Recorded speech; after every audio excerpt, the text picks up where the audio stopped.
Gia đình người miệng ăn phải thắt lưng buộc bụng để nuôi em ăn học. Vậy mà em lại đến sòng bạc, chỉ vì em muốn chuộc thân cho Thúy Hoa ở Di Hồng Viện. Dưới sự dẫn dắt của Đồng Song, em đã trở thành một kẻ vô dụng. Lê Lai Phúc, thủ khoa khối tự nhiên thời hiện đại, đã xuyên không đến đây. Nguyên chủ là đứa con út của nhà họ Lê nghèo khó. Cả nhà ai cũng cưng chiều em. Còn em ở hiện đại không thiếu tiền nhưng lại thiếu tình thương. Sau khi tiếp nhận ký ức của nguyên chủ xong, người vì thức khuya đọc sách mà đột tử như em quyết định không đi theo con đường khoa cử nữa. Đi làm ruộng, mở cửa hàng. À, Tiểu Thúc tỉnh rồi. Bà nội ơi, mắt của Tiểu Thúc biết xoay vòng vòng rồi này.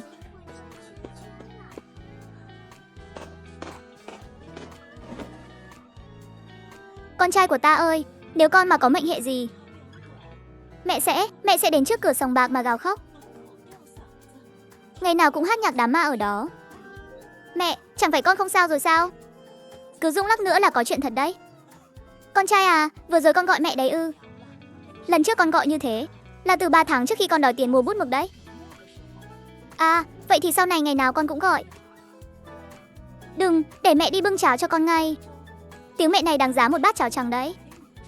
Ha ha ha, sau khi húp cháo trắng liên tục 3 ngày, Lê Lai Phúc run rẩy mò ra đến tận bờ ruộng. Mẹ ơi, để con giúp một tay. Lời này vừa thốt ra, cả nhà ai nấy đều nhìn em với vẻ mặt không thể tin nổi. Lê Lai Phúc vốn là người được cưng chiều nhất nhà, lại là đứa con út biết chữ nghĩa. Việc nặng nhọc trong nhà trước giờ em chưa từng đụng tay vào. Này bà nó, có phải tôi bị say nắng nên sinh ra ảo giác rồi không? Đương ra à, hình như tôi cũng nghe thấy Văn Khúc Tinh nhà mình nói là muốn hạ phàm. Xuống ruộng, con chỉ là muốn thử chút thôi. Ngộ nhỡ con bẩm sinh là người thích hợp làm ruộng thì sao? Kiếp trước đọc sách mệt muốn chết rồi. Kiếp này có đánh chết con cũng không đụng vào tứ thư ngũ kinh nữa. Con trai à, tay của con là để cầm bút. Cái cán cày này còn to hơn cả cổ tay con đấy. Chỉ một nén nhang thôi. Không được, con phải về học thuộc luận ngữ ngay. Lê Đại Bình bất lực ra hiệu cho nhị ca nhường chỗ. Lê Lai Phúc hăng hái đón lấy dây thừng. Bên cạnh, mắt của đại tẩu và nhị tẩu sáng rực lên. Đương ra à, nếu Tiểu Thúc thật sự không đi học nữa, con nhà mình có phải sẽ được ăn thêm của trứng gà không? À hả, việc nuôi dưỡng tiểu đệ đi học là vinh dự của cả nhà, những lời như vậy sau này đừng nói nữa. Vinh dự có thể đem ra ăn thay bánh bao được không? Tôi đang mang thai mà vẫn phải ra đồng. Chú ấy 15 tuổi rồi mà bữa nào cũng cháo trắng với trứng gà. Nàng yên tâm, đợi qua vụ mùa bận rộn, tôi sẽ lên huyện tìm việc làm. Chắc chắn sẽ để nàng và con có cuộc sống tốt hơn. Nhưng thiếp không muốn chàng vất vả như vậy. Ta không vất vả. Chỗ này nặn sắt hay là đổ chì vào vậy? Cái lưng trạng nguyên của tôi sắp gãy rồi, học hành, phải quay lại học hành thôi. Tiểu tứ à, còn muốn làm ruộng nữa không? Cha, con quyết định tiếp tục đi học. Sau khi thực hành, con quyết định dùng kiến thức để thay đổi nông nghiệp. Con muốn cải tiến cái cày rách này. Cái cày sau khi cải tiến sẽ nhẹ nhàng tiện lợi hơn. Chỉ cần một người là có thể kéo được. Điều này cũng khiến con nghĩ thông suốt rồi. Việc học hành là vô cùng quan trọng. Những lời sau đó, người nhà họ Lê đều không để tâm, chỉ coi đó là cái cớ giữ thể diện của Lê Lai Phúc. Thế mới đúng chứ, đi nào. Chúng ta về nhà ăn cơm. Mẹ đã bảo nhị tẩu nấu cháo trắng cho con rồi. Nhưng những dân làng bên cạnh lại tỏ vẻ khinh bỉ. Đợi người nhà họ Lê đi rồi, họ liền xì xào bàn tán. Nghe nói thằng nhóc này đi thi mấy lần rồi, mà vẫn chỉ là một đồng sinh thôi. Trước đây còn khoác lác là thần đồng. Tôi còn tưởng lợi hại thế nào. Lê gia vì nuôi chú ấy ăn học mà nghèo đến mức không còn gì bỏ vào nồi. Cái ngữ chân tay không động, ngũ cốc không phân như chú ta, mà còn khoác lác đòi cải tiến cày. Nói ra chỉ làm người ta cười chớt. Đến giờ cơm tối, Lê Lai Phúc nhìn cả nhà ăn chung một đĩa rau xanh luộc và mấy bát cơm gạo thô.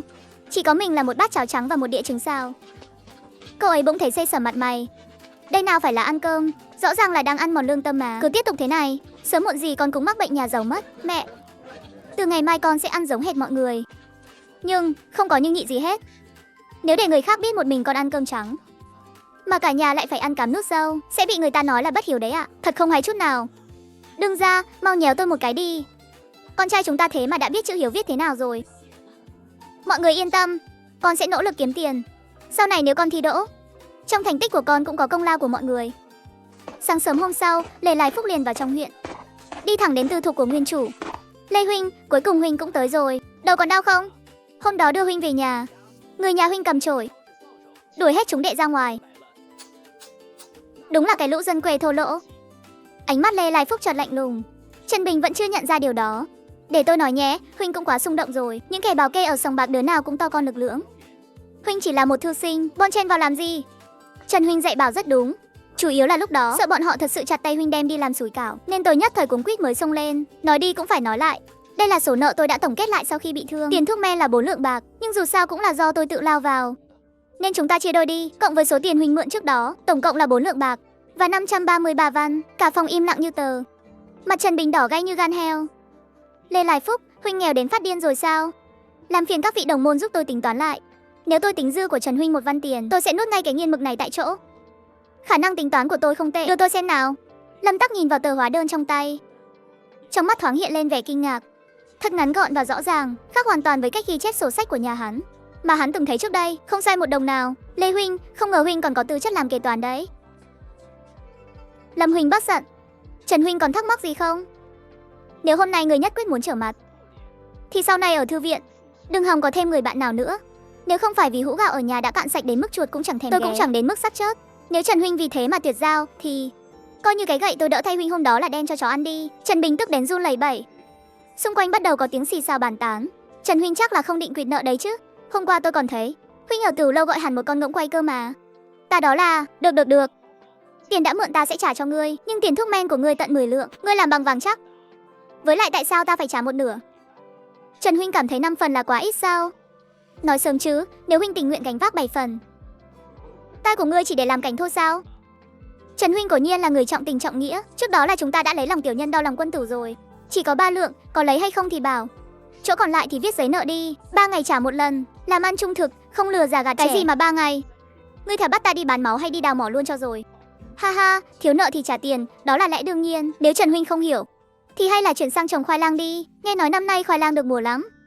Lê Lại Phúc giật lấy cây bút, lạnh lùng nói khẽ. Lê Lại Phúc ghé sát lại, hạ thấp giọng, tốt bụng nhắc nhở ngươi một câu, nếu như ngươi định quỵt nợ, ta sẽ kiện ngươi lên công đường. Đến lúc đó em rằng con đường học hành của ngươi cũng chấm dứt tại đây thôi. Lúc này, phu tử bước tới.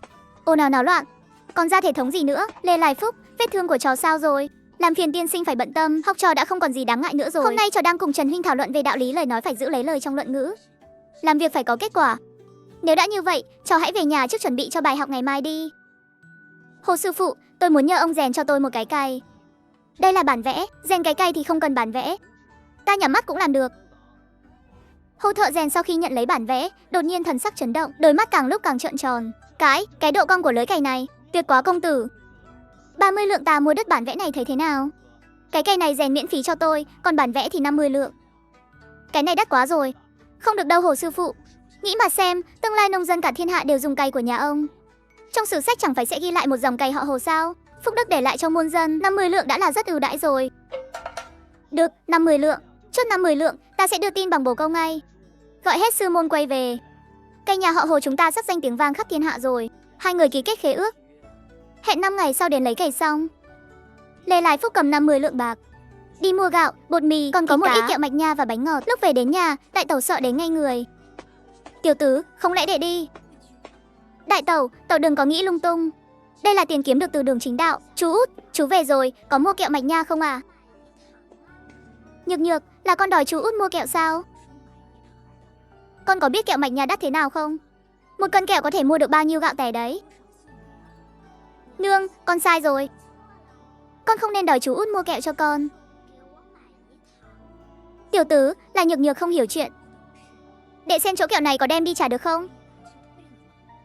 Trả cái gì mà trả, trong nhà có 3 đứa trẻ, ăn chút kẹo thì có làm sao? Đại tẩu mau nấu cơm đi. Lát nữa cha, mẹ và các anh của đệ chắc sắp về ăn cơm rồi. Được. Nhưng điều nàng không ngờ tới là những lời tiếp theo của Lê Lại Phúc suýt nữa khiến nàng sợ đến ngây người. Đại tẩu, hôm nay chúng ta ăn cơm trắng với thịt kho tàu. Cá vẫn còn sống, có thể nuôi thêm 2 ngày nữa. Tiểu tứ, đệ điên rồi sao? Không phải lễ Tết gì. Mẹ mà biết được thì nhất định phải treo con lên xà nhà hun không mới chịu được sao? Vậy để con làm. Gần đây con mới nghiên cứu ra món thịt kho nấu lửa tuyết rơi, đảm bảo ngon đến mức khiến mọi người quên luôn cái nghèo. Đừng, để con nấu cơ mà. Táo Quân chắc cũng phải xin nghỉ việc ngay trong đêm mất. À, hôm nay có thịt ăn rồi. Con có thể biểu diễn xoay vòng vòng tại chỗ để ăn mừng đây. Hai chú cháu nhà này đúng là chuyên môn tới để khắc tôi mà. Này, kẹo đã hứa với cháu đây.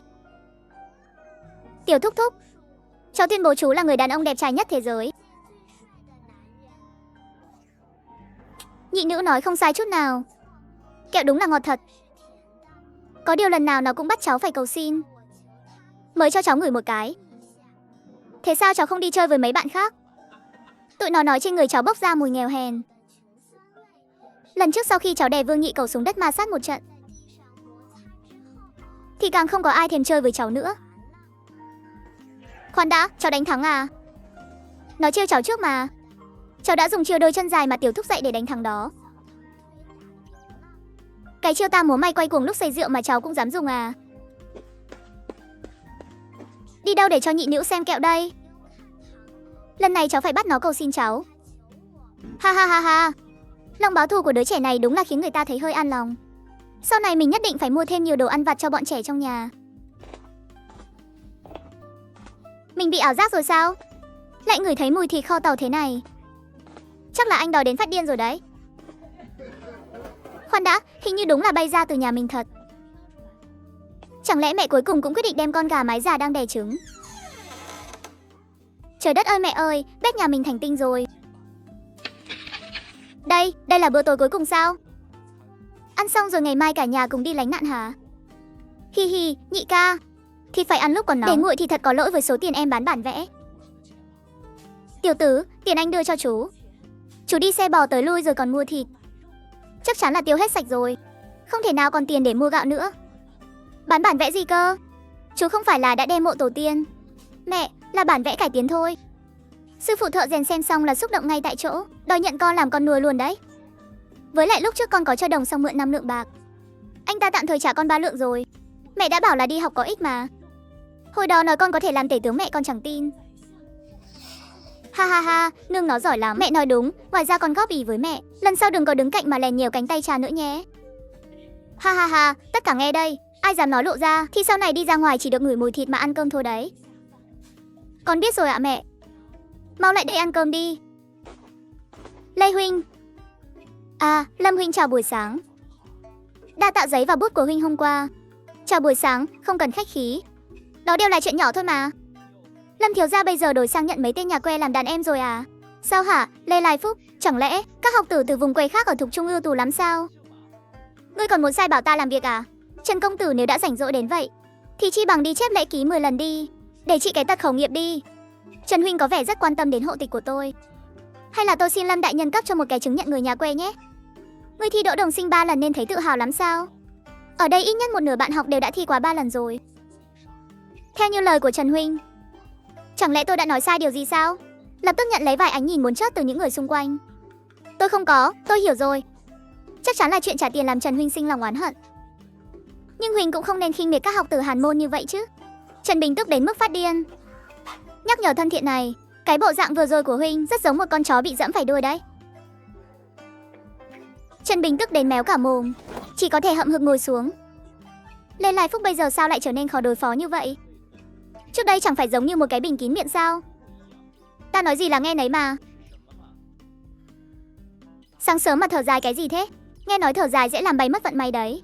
Nào, mau hít lại đi. Ha ha ha. Tôi đang thắc mắc sao mấy ngày nay mình xui xẻo thế. Hóa ra là do buổi sáng thở dài làm bay hết vận may rồi. Anh ha ha, huynh vui là được rồi. Ha ha ha, tiên sinh bước vội vào lớp. Các học trò ngay lập tức biến thành mấy chú chim cút.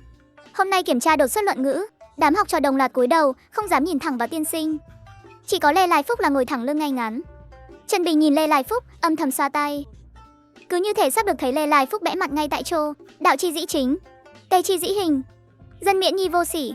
Đạo chi dĩ đức, tề chi dĩ lễ, hữu sỉ thả cách. Quân tử dụ ư nghĩa, tiểu nhân dụ ư lợi.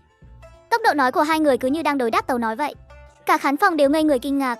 Tốt lắm, ngồi xuống đi. Đây mới đúng là tư chất của kẻ đọc sách. Tại sao đã bảo là cùng làm học sinh kém mà ngươi lại lén lút học thêm thế hả? Không được, ta nhất định phải kéo Lê Lai Phúc quay lại vũng bùn mới được. Lúc ăn trưa, Lâm Tắc chủ động tiến lại gần cậu, kéo cậu vào vòng tròn nhỏ của các học trò trong huyện. Lê huynh, nếm thử món giò heo kho này đi, ngon lắm đó. Cái bánh màn thầu này của tôi thật có phúc phần, mà lại được ăn kèm với tận 8 món ngon thế này. Chúng ta cũng cùng ăn một chút đi. Thấy cảnh này, có kẻ lại hừ lạnh một tiếng đầy khinh miệt. Vài người vì miếng ăn mà đến cái mặt cũng chẳng cần nữa rồi. Sắc mặt đám người Lâm Tắc lập tức trở nên khó coi. Họ đồng loạt nhìn về phía Lê Lai Phúc. Vị huynh đài này, ngươi có giỏi thì bước tới đây mà nói thẳng vào mặt ta. Lén lén lút lút nói xấu sau lưng thì có gì thú vị chứ? Ta nói chẳng lẽ không đúng sao? Hi hi, ngươi cười cái gì? Không có gì, chỉ là đột nhiên thấy lúc ngươi giương cổ lên sổ vào mặt ta. Trông cứ như một con ngỗng già sắp đánh nhau ấy, cũng dữ dằn lắm. Cứ giương cổ lên rồi kêu cạp cạp cạp, hay là ngươi biểu diễn thêm một tiếng cùng nữa đi. Lâm Tắc và mọi người cười lớn. Gã thư sinh ghen tị mặt đỏ như gan heo, ngươi thành cao quá nhỉ? Ngươi nhìn thấy thịt, mắt đỏ rực lên như cái đèn tín hiệu ấy. Biết bệnh này gọi là gì không? Cười cái gì, bệnh đỏ mắt cần phải chữa. Lời khuyên là nên uống nhiều nước ấm vào, bớt lo chuyện bao đồng đi. Tên thư sinh đố kỵ bỏ chạy thục mạng. Tiểu Tắc, hội xã vài ngày tới chúng ta có đi không? Lâm Tịch chắc chắn sẽ đi. Nếu chúng ta đi, hắn nhất định sẽ nhắm vào chúng ta. Không đi thì hắn lại nói khế đệ. Hội xã gì vậy? Lâm Tịch lại là ai nữa? Cha của Tiểu Tắc, cái người đó là người chú hay anh gì đó hơn đệ ấy vài tuổi. Cha đệ ấy và tiểu thiếp là thanh mai trúc mã, là chân ái nên mới có con riêng. Vì tiền mới cưới mẹ của Lâm huynh. Sau khi công thành danh toại chắc chắn sẽ đón tình cũ và đứa con về. Cả ba người lập tức hòa đá. Chuyện bí mật hào môn này, Lê huynh, sao huynh lại biết rõ hơn cả bọn đệ vậy? Chuyện bát quái của cha tôi đã truyền đến tận làng bên rồi sao? Ha ha ha, đoán bừa thôi, tên cha nam đó. Nhưng theo mô đến tip này, đệ nên nhắc nhở mẹ mình kiểm tra lại cơm nước và hương liệu trong phòng hay đồ đặc gì đó. Họ dám hạ độc sao? Sức khỏe nương đệ 2 năm nay của thực không tốt. Chẳng lẽ đúng thật sao? Huynh chỉ đoán bừa thôi mà. Nếu đệ không yên tâm, có thể tìm một đại phu tin cậy đến xem thử. Nếu đúng là như vậy, thì Lê Lai Phúc huynh cũng quá thần thông rồi. Huynh cũng chỉ nói bừa thôi. Đây đều là mô đến tip phim truyền hình huynh xem ở kiếp trước. Ai mà biết được ngoài đời thực lại có chuyện cầu huyết thế này. Đệ đi báo với tiên sinh, đệ phải về nhà một chuyến đây. Nê Quy, có phải cậu biết bói toán không? Thật không giấu gì các huynh, lần trước bị trọng thương, tôi đã gặp một lão thần tiên dâu trắng. Ông ấy nói số tôi chưa tận, còn truyền thụ cho tôi thuật bói toán. Thật sự thần kỳ vậy sao? Ha ha ha, lừa các huynh thôi. Trong phim chẳng phải đều diễn như vậy sao? Mau nói xem cái tên Lâm Tịch đó mặt dày cỡ nào. Tên Lâm Tịch đó còn vô lý hơn, ở ngoài toàn tự xưng là đích tử, lại còn luôn làm ra vẻ em trai không hiểu chuyện, vẻ mặt đầy vẻ đau khổ đó. Nay hắn đã trúng tú tài. Tuyệt nhất chính là cha của hắn, cứ nhất quyết muốn đưa hắn vào dưới danh nghĩa của Lâm phu nhân. Mẹ đệ không đồng ý, khoa cử hắn cũng chẳng thèm ngó ngàng. Ai không biết lại còn tưởng là đang tranh ngôi thái tử đấy. Bàn tính này gõ vang đến mức ở đầu làng đệ cũng nghe thấy tiếng rồi. Cùng lúc đó, Lâm Tắc đang kéo lão đại phu lén lút định leo tường. Thiếu gia, lão phu đi. Cửa chính khám bệnh đâu có phạm pháp. Ha ha ha ha. Phu nhân, hương trầm này và đơn thuốc này dùng riêng lẻ thì không sao, nhưng nếu dùng chung trong thời gian dài, người uống thuốc sẽ giống như bị luộc trong nước ấm vậy. Sao cơ? Bọn họ muốn để ta cứ ho mãi cho đến khi mất luôn sao? Bọn họ thật quá đáng. Cha thật sự muốn hại chết nương sao? May nhờ có Lê huynh nhắc nhở. Chậm nửa năm nữa thôi, nương của đệ chắc sẽ biến thành bướm bay đi mất rồi. Tiểu Tắc, cha con sao lại nhẫn tâm như vậy chứ? Ta đã chấp nhận cho hai mẹ con họ vào cửa rồi. Cha con vậy mà còn định bắt ta uống thuốc kiểu đó sao? Nương, sau này con sẽ là tấm khiên bảo vệ người. Đúng rồi Tiểu Tắc. Sao con đột nhiên lại thông minh ra mà đi tra chuyện này vậy? Là bạn học của con, Lê Lai Phúc. Huynh ấy của thực là thần toán. Đến cả chuyện cũ cha ăn bán năm xưa huynh ấy cũng nắm rõ một một. Con nhất định phải cảm ơn người ta cho thật tốt. Huynh ấy chính là ân nhân cứu mạng của hai mẹ con mình. Nương, con nhìn ra rồi. Bọn họ muốn đợi cho người mất đi, để cho tên con riêng kia danh chính ngôn thuận nốt chọn hồi môn của người. Bây giờ con sẽ đi lấy hết tiền riêng của cha, giải hết ra ngoài đường lớn. Gấp cái gì? Nương sẽ chuẩn bị cho bọn họ một gói quà bất ngờ ngay đây. Con cứ quay lại tư thục đi. Đồ ngốc nghếch nhà con. Mama, hãy chép lại danh sách hồi môn của ta thành 3 bản. Bọn họ dám làm mùng 1, ta sẽ khiến bọn họ không sống nổi qua ngày rằm. Lê huynh, huynh nói đúng rồi. Từ nay về sau đệ sẽ gọi huynh là đại ca. Huynh bảo đệ đi hướng đông, đệ tuyệt đối không đi hướng tây. Cũng không cần thiết phải vậy đâu. Có thể buông huynh ra trước được không? Huynh sắp không thở nổi nữa rồi. Huynh định làm thế nào tiếp theo? Mẹ huynh bảo huynh hãy giả ngốc, nhưng huynh thật sự không nuốt trôi cục tức này. Lê huynh, đệ có lời khuyên nào không? Đệ khuyên huynh nên học hành. Chỉ cần huynh leo đủ cao, mọi chuyện đều không còn là vấn đề nữa. Được, từ nay về sau huynh sẽ phấn đấu vươn lên, chăm chỉ đọc sách, để cho lão cha đáng chết kia của huynh không dám làm loạn bắt nạt mẹ huynh nữa. Kỳ hội họp lần này huynh sẽ đến chỗ của Lâm Tịch. Nhưng cái miệng của Lâm Tịch đó, đến người đã mất cũng có thể nói thành sống lại được. Tiểu Lai Phúc, kỳ hội họp lần này đệ đi cùng bọn huynh nhé. Nếu các huynh muốn đi thì đệ sẽ đi cùng. Tốt quá rồi sư phụ. Nghe nói là định vào tháng 4, khoảng trung tuần, còn tầm nửa tháng nữa. Lê Lai Phúc đi học về, vừa bước vào cửa, đã thấy Tam tỷ Lê Chính Bình đang bế đứa cháu ngoại. Đôi mắt sưng vù như hạt óc chó. Cha, mẹ, con muốn hòa ly. Ôi trời ơi, tổ tông của tôi ơi, cuộc sống làm sao tránh khỏi lúc va chạm. Con mà Hòa ly thế này, em trai con còn phải thi cử, còn phải lấy vợ nữa. Danh tiếng còn cần nữa không? Lê Chính Bình vừa nghe xong, nước mắt càng rơi dữ dội hơn. Chút dũng khí vừa lấy lại được trông thấy sắp tan biến hết. Tỷ ấy một mình muốn hòa ly thật sự quá khó khăn. Mẹ nói vậy là không có lý rồi. Nếu Tam tỷ có thể nhẫn nhịn được thì sao phải muốn hòa ly chứ? Mẹ nhìn dáng vẻ uất ức của tỷ ấy xem, có giống là chuyện nhỏ không? Có phải tiểu tử nhà họ Vương lại làm con chịu uất ức rồi không? Để chúng ta đi đòi lại công đạo cho con. Đúng đó Tam tỷ. Chị hãy nói cho chúng em biết đã xảy ra chuyện gì. Chuyện còn lại cứ để em nghĩ cách. Anh ta đối xử không tốt với con và đứa trẻ. Anh ta thường xuyên động tay động chân đã đành. Tối qua con tận mắt thấy anh ta và Trương của phụ ở đầu thôn cứ dây dưa, lằng nhằng với nhau. Lúc đó em muốn xông ra bắt của tang bọn họ luôn. Thì nghe thấy Vương Đại Phát nói đứa con của bà góa đó lại là cốt nhục của hắn. Hắn nói muốn bỏ em để giúp người đàn bà đó vào cửa. Đến cả Chiêu Đệ cũng bị hắn mắng nhiếc. Trời đất ơi, kẻ đáng bị ngàn đao chém này lại làm ra chuyện không biết xấu hổ như vậy. Sao con không nói sớm? Con gái đáng thương của mẹ ơi. Hòa ly thì quá hời cho hắn rồi. Đã sỉ nhục Tam tỷ đến mức này, lại còn muốn toàn tâm toàn ý đón tình nhân mới. Nằm mơ đi, tiểu tử, em học rộng tài cao, mau nghĩ cách gì đi. Cha nương, hai người đi tìm mấy vị thúc bá đi. Ngày mai chúng ta dẫn thêm nhiều người đến Vương gia, làm chuyện này dùng beng lên. Dù sao chúng ta cũng có lý, em sẽ giúp tỷ hòa ly thỏa đáng. Dùng văn thư để bắt kẻ bạc tình đó phải nhận tội. Ngay trong ngày, Lê Lai Phúc đã đến Vương gia thôn, tìm một tên du côn rảnh rỗi. Làm phiền huynh đệ giúp ta để mắt tới, nếu thấy Vương Đại Phát lén lút gặp gỡ Trương của phụ thì lập tức báo cho ta, tiền thưởng sẽ không thiếu cho huynh đâu. Được rồi, cứ đợi tin tốt của tôi nhé. Cùng lúc đó, Vương Đại Phát cũng đã ngửa bài với mẹ hắn. Con à, mau đi đón vợ con về đi. Cứ làm loạn lên thế này chẳng phải để người ta cười chê sao? Đón cái gì, ngay cả mụn con trai cũng chẳng đẻ nổi. Vừa hay bỏ cô ta để cưới người khác, rước vào cửa, con điên rồi à? Nhà Lê Chính Bình không ít anh em đâu. Nếu họ đến gây chuyện thì tính sao? Sợ gì chứ, chẳng phải đệ đệ của cô ta là người đọc sách sao? Người đọc sách coi trọng danh tiếng nhất, làm sao có thể đến đây gây rắc rối được. Ngày hôm sau, Lê Lai Phúc đặc biệt mời bổ khói tới, dẫn theo người nhà họ Lê lớn nhỏ cùng nhau kéo đến Vương gia để bắt gian. Lê Lai Phúc lấy ra mấy đồng tiền đưa cho tên du côn. Bọn họ vào trong rồi, đang thân mật ở trong phòng đấy. Tam tỷ, thời cơ tới rồi, vào bắt của tang hắn thôi. Đôi mắt Lê Chính Bình bùng lên ngọn lửa giận, lập tức tung cước đạp tung cửa lớn. Lê Chính Bình, cô còn mặt mũi mà quay lại đây sao? Giữ bà ta lại. Đại tẩu, nhị tẩu, canh chừng bà ta. Khương Vũ và Đồng Phương Phương liền bắt giữ mẹ Vương. Đại Phát, vợ con dẫn người đến đánh tận cửa rồi kìa. Đại Phát ta, huynh ấy về rồi. Về đúng lúc lắm, đỡ cho tôi phải mất công đi tìm. Hôm nay giải quyết xong tờ hưu thư này đi. Thật là một đôi nam nữ không biết liêm sỉ. Lê Chính Bình, cô mấy năm qua không sinh nổi một mụn con trai, hôm nay ta nhất định phải bỏ cô. Tôi ngày đêm làm lụng vất vả vì cái nhà này, vậy mà anh lại ôm ấp tiện nhân này, làm ra chuyện bẩn thỉu này trong lúc tôi về nhà mẹ đẻ. Lương tâm của anh bị chó tha rồi sao? Dân làng nghe thấy động tĩnh đều ùa vào xem náo nhiệt, phút chốc đều sững sờ trước cảnh tượng trước mắt. Ôi trời ơi, Đỗ Thí Ma, đó chẳng phải là Thúy Hoa, con dâu bà sao? Đồ tiện nhân này, có phải cô đã tằng tiệu với Vương Đại Phát từ lâu rồi không? Đồ Thím tức giận lao lên, trực tiếp tát cho tiểu của phụ mấy cái bạt tai chảy má. Vương Đại Phát còn muốn bảo vệ à? Người nhà họ Lê lập tức xông tới đánh hắn tơi bời. Chưa cho con một chỗ với, con cũng phải đánh mấy nhát cho bọ ghét. Bên kia không phải còn mấy người nhà họ Vương sao? Lôi vào đánh cùng luôn. Đừng đánh mà, chúng tôi phân ra rồi, không liên quan gì đến chúng tôi hết. Những người khác của Vương gia muốn giúp đỡ, nhưng lại bị người Lê gia lôi vào, đánh cho khóc cha gọi mẹ. Được rồi.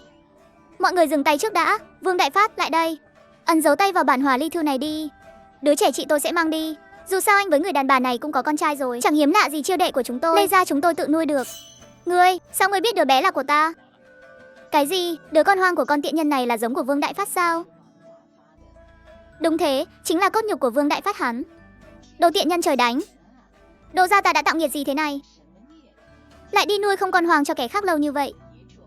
Đến cả con dâu cũng là của người khác. Lê Lai Phúc nắm chặt tay Vương Đại Phát, dùng vết máu trên người hắn để ẩn dấu vân tay, liền dấu tay lên giấy hòa ly. Tam tỷ, giấy hòa ly đây. Chị tự do rồi. Tốt quá rồi, cuối cùng mình cũng được tự do. Lưu Bộ Khoái, ngài xem, ngài đều thấy rồi đó. Vương Đại Phát khi chưa hòa ly với Lê Thị đã thông dâm với góa phụ, lại còn sinh ra con riêng. Chứng cứ rành rành, theo luật nên xử trí thế nào? Theo luật, kẻ thông dâm bị phạt trượng 30. Vương Đại Phát cùng với Thúy Hoa cả người không còn sức lực, ngã quỵ xuống đất, trong mắt tràn đầy tuyệt vọng. Đều tại cô, cái đồ gà mái không biết đẻ trứng này. Sinh không được con trai cho tôi mà còn dám hại tôi. Chị sẽ chót không tử tế đâu. Khốn khiếp, ngươi tìm chết. Lưu Bộ Khoái ngài xem, hắn rõ ràng là không phục phán quyết của ngài mà. Giam chống đối quan sai, phạt thêm 20 gậy nữa. Lôi xuống, đánh thật nặng cho ta. Đừng mà, tôi sai rồi. Thật hả, giận quá. Được rồi, chuyện này coi như giải quyết xong. Binh tỷ, chị cứ yên tâm mang con ở lại nhà. Sau này Triều Đệ sẽ là con cái nhà họ Lê chúng ta. Mang họ của chúng ta, gọi là Lý Tử Hy. Đợi qua mùa vụ bận rộn này, chị cũng sẽ lên huyện tìm việc gì đó để làm. Em có công thức làm món bát bát kê. Rau củ thì nhà mình có sẵn, đồ mặn có thể ít một chút. Chi phí sẽ không cao lắm. Bán ở bến tàu, buôn bán chắc là sẽ không tệ đâu. Tiểu tứ, em chắc là em biết nấu ăn chứ? Lần trước bảo em nấu cháo mà em đốt cháy lủng cả đáy nồi. Thật ra lần trước em bị thương suýt nữa thì mất mạng. Đã gặp được một cụ già. Ông ấy đã truyền lại cho em công thức này. Là ông ấy nói cho em biết. Tiểu tứ, nó là làm. Dù sao số bạc này cũng là do em kiếm được. Em muốn xoay sở thế nào cũng được. Lê huynh, chuyện thế nào rồi? Lê Lai Phúc kể lại đầu đuôi câu chuyện, khiến ba người nghe xong mà lòng tràn đầy nhiệt huyết, cảm thấy vô cùng tiếc nuối vì mình đã không được tận mắt chứng kiến cảnh tượng đó. Kích thích thật, đúng là ngưỡng mộ nhà các cậu. Thế này mới gọi là người một gia đình chứ. Chẳng bù cho nhà chúng tôi, cha gặp con trai cứ như gặp chủ nợ. Anh em gặp mặt mà như kẻ thù đụng độ. Ha ha, được rồi, hôm nay có tiết toán thuật. Tiểu Lai Phúc, bản tính của đệ đâu? Chẳng lẽ lại quên mang theo rồi sao? Không quên, chỉ là tìm không thấy thôi. Nhưng không cần bản tính, đệ vẫn có thể tính được. Hay là Tiểu Lai Phúc, đệ dùng cái của huynh đi. Tiên sinh mà mắng người thì còn náo nhiệt hơn cả làm thịt lợn ăn Tết đấy. Ha ha ha, không cần đâu. Huynh cứ tự dùng đi. Quả nhiên, tiên sinh sau khi vào cửa thấy Lê Lai Phúc không mang bản tính, sắc mặt lập tức sa sầm xuống. Lê Lai Phúc, bản tính của trò đâu? Hi hi, tiên sinh, bản tính tuy không có ở đây, nhưng đầu óc của học trò vẫn còn đây ạ.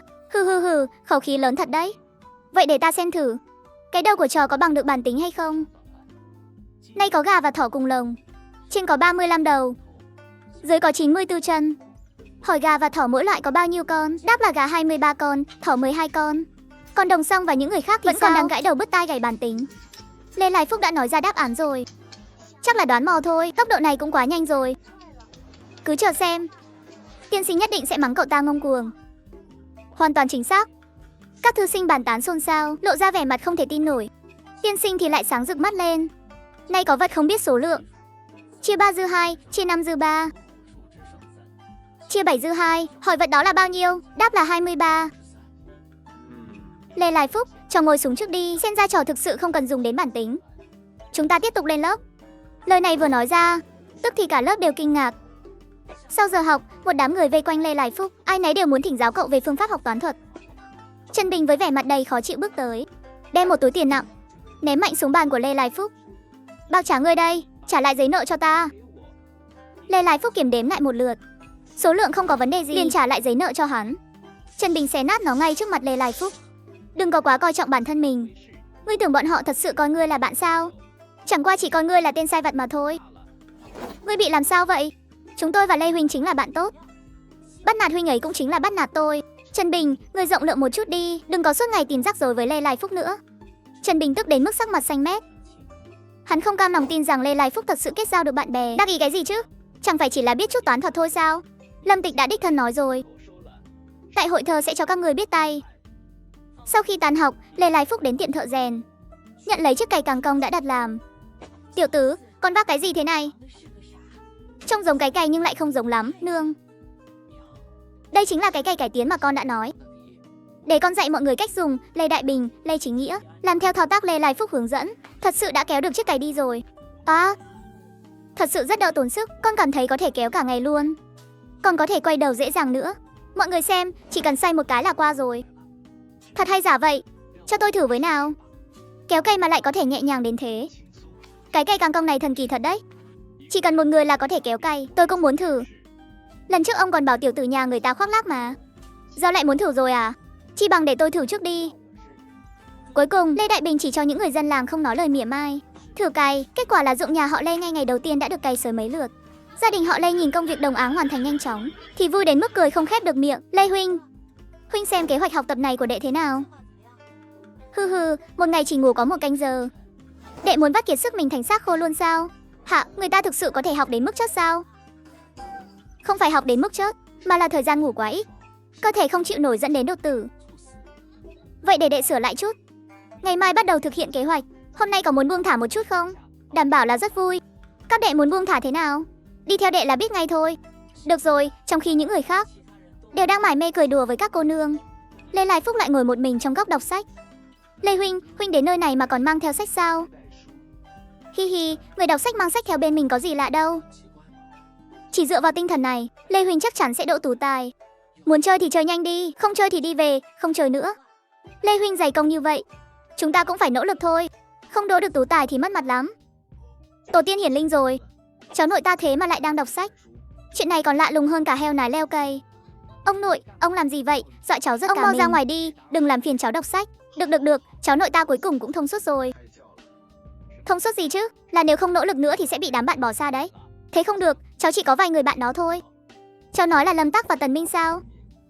Đúng à, còn có cả Lê Huỳnh nữa. Ông nội, ông có biết không? Huynh ấy học thuộc lòng, đọc qua là bài không toán quên. Tính toán chỉ nhìn qua là biết đáp án. Giỏi như vậy mà còn chịu làm bạn với cháu sao? Cho nên cháu cũng phải chăm chỉ đọc sách. Ông nội, ông xem này, theo kế hoạch học tập mà Lê Huynh lập cho chúng cháu có thể thi đỗ không? Nếu cháu có thể kiên trì thì vẫn còn có cơ hội. Thế thì tốt rồi, Lê Huynh đã nói là muốn được vẻ vang trước mặt người khác thì trước tiên phải chịu khổ sau lưng người ta. Lê Huynh mà đệ nói bao nhiêu tuổi rồi? Hình như Huynh ấy 15 tuổi. Đệ đang bốc phét đấy à? Huynh ấy mà giỏi như vậy thì chắc đã là tú tài rồi. Sao còn có thể chơi chung với các đệ được chứ? Lần này Lê Huynh bị thương ở đầu, tỉnh dậy liền trở nên lợi hại như vậy luôn. Còn biết xem bói nữa, xem quẻ nào chuẩn quẻ nấy. Đệ nói khẽ cho Huynh nghe nhé. Lê Huynh là do lão thần tiên đưa về đấy. Ra là vậy, thế thì đệ lo mà học hành cho tốt đi. Tình hình tương tự cũng xuất hiện ở Lâm gia và Tần gia. Nhà họ Tần lại càng đối với Lê Huynh trong miệng con trai họ vô cùng cảm kích. À, tiểu thúc thúc, đây là mùi vị thần tiên gì vậy à? Nước miếng của con sắp chảy thành sông luôn rồi. Hi hi, món này gọi là bát bát kê. Đến đây, mọi người nếm thử đi. Trời à, cây thảo này chắc là thành tinh rồi. Sao lại trở nên ngon như thế này? Đây là lần đầu tiên con thấy ăn rau mà như đang ăn thịt vậy. Được rồi. Nhưng mà không dừng lại được thì phải làm sao? Nếu mang cái này đi bán, liệu có ai mua không? Đương nhiên là có rồi. Chỉ cần ngửi mùi thôi cũng đủ thu hút nửa con phố rồi. Huống hồ còn ngon đến nhường này. Vậy đợi sau vụ mùa. Đợi cái gì mà đợi? Ngày mai dọn hàng ra bán luôn. Có tiền mà không kiếm đúng là đồ ngốc. Khoan đã, chúng ta phải nói rõ chuyện chia tiền đã.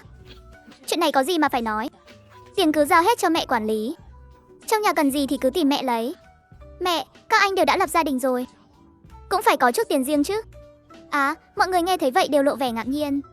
Con cũng không lấy phần. Hay là thế này đi, một nửa số tiền kiếm được đưa cho mẹ cất giữ, nửa còn lại chia làm 5 phần, cha mẹ 1 phần, đại ca đại tẩu 1 phần, nhị ca nhị tẩu 1 phần, tam tỷ 1 phần, em 1 phần, đưa cho nương cất đi dùng cho chi tiêu của cả nhà. Chia đến tay từng người là thuộc về cá nhân. Muốn tiêu thế nào cũng được. Thế nào mà không được chứ? Tiền là do tiểu tử em kiếm được, ý tưởng cũng là do em đưa ra. Em nên lấy phần lớn mới đúng. Vậy em đi học bấy nhiêu năm qua đều là dùng tiền của cả nhà mà. Các ca ca và tẩu tẩu đã hy sinh nhiều như vậy. Như vậy có công bằng với họ không? Cái này không giống. Đúng vậy, tiểu tử, việc để em đi học là cả nhà chúng ta đều đồng ý mà. Nương, cứ chia như vậy đi. Tiền học của em sau này vẫn phải lấy từ chỗ người. Chắc chắn tiêu nhiều hơn các ca ca rồi. Em chỉ muốn mọi người sống tốt hơn một chút. Trong tay đều có tiền dư giả, có được không? Được, tiểu tử trong lòng luôn nhớ đến mọi người. Hy vọng các con có thể nhớ kỹ lòng tốt của nó. Tỷ tỷ và các anh chị dâu vô cùng cảm động, đều hết sức cảm kích Lê Lai Phúc. Tiểu tử trong lòng thương chúng ta đấy, còn chia tiền cho chúng ta nữa. Đúng là hiếm có những anh chị em như vậy. Con út thật là hiếu thảo, không uổng công chúng ta thương yêu nó như vậy. Tiểu tử sau này chắc chắn sẽ làm nên chuyện. Chúng ta làm việc cũng nên chú ý một chút, không được để vướng chân tiểu tử. Đúng vậy, biết đâu tiểu tử nhà mình thật sự có thể thi đỗ làm quan lớn mang vinh quang về đấy. Đến lúc đó chúng ta sẽ là phụ mẫu của quan lớn rồi. Ha ha ha. Không ngờ tiểu tử lại sẵn lòng chia tiền cho chúng ta. Những gì đã bỏ ra trước đây coi như cũng xứng đáng. Tiểu tử vẫn luôn là một đứa trẻ tốt. Đến lúc đó sẽ mua chút vải cho nàng và 2 đứa nhỏ. May bộ quần áo, cũng may cho tiểu tử 1 bộ. Tốt quá, ngày tháng càng lúc càng có hy vọng rồi. Chắc chắn sẽ ngày càng tốt hơn. Ha ha ha. Trước đây quả thực là tôi đã có chút thành kiến với tiểu tử. Tiểu tử cũng rất tốt bụng. Tiểu tử vốn dĩ đã rất tốt rồi, là đứa em trai tốt nhất và thông minh nhất thế giới. Khi đứa con trong bụng chào đời, cũng để tiểu tử đặt cho nó một cái tên, để lấy chút hơi văn chương. Ha ha ha ha ha. Tử Hy, con thấy bây giờ sống thế nào? Mẹ, con thích ở đây ạ. Ông ngoại, bà ngoại và các cậu đều đối xử với con rất tốt. Đặc biệt là cậu út. Con cho con kẹo ăn nữa. Cậu út của con là người thông minh nhất nhà đấy, mẹ. Có thể hòa ly với Vương Đại Phát cũng là nhờ có cậu út của con giúp đỡ mới có thể suôn sẻ như vậy. Tử Hy, sau này lớn lên phải báo đáp cậu út thật tốt nhé. Sau này lớn lên con sẽ báo đáp cậu út thật tốt ạ. Ha ha ha, lão gia. Tôi đã đi nghe ngóng rồi. Cái cây khúc viên này là do một thư sinh tên Lê Lai Phúc làm ra. Sau khi cậu ta xuống ruộng trải nghiệm canh tác, vì xót xa người nhà làm lụng vất vả nên mới chế tạo ra. Đúng là một đứa trẻ có hiếu. Học vấn của cậu ta thế nào? Nghe nói từ nhỏ đã được bạn học tán dương là thần đồng. 9 tuổi đã thi đỗ đồng sinh. Nay 15 tuổi vẫn là đồng sinh. Đi thi mấy lần vẫn chưa đỗ tú tài. Đám dân dã quê một kiến thức nông cạn, biết vài chữ đã dám xưng thần đồng. Lão gia, chúng ta thật sự vẫn chưa về sao? Vị ở trên kia vẫn luôn hối thúc ngài trở về. Người mà quốc sư nói có thật sự tồn tại hay không? Vẫn chưa thể biết được. Chúng ta cũng không thể cứ ở mãi đây được. Lâm thúc, ông sai người gửi cái cày đó cho vị kia trước đi. Ta tạm thời vẫn chưa muốn về. Ngài vẫn còn đang giận vị kia sao? Ông cứ làm theo lời ta nói đi. Những việc khác không cần hỏi nhiều. Gần đây ở đây có chuyện gì lớn xảy ra không? Gần đây có một hội thơ. Lão gia có muốn đi xem không? Hôm đó ta sẽ đi xem thử. Mau chóng đem cái cày đó gửi đi bằng ngựa nhanh. Đừng để lão già Lý Kim kia phóng tay trên.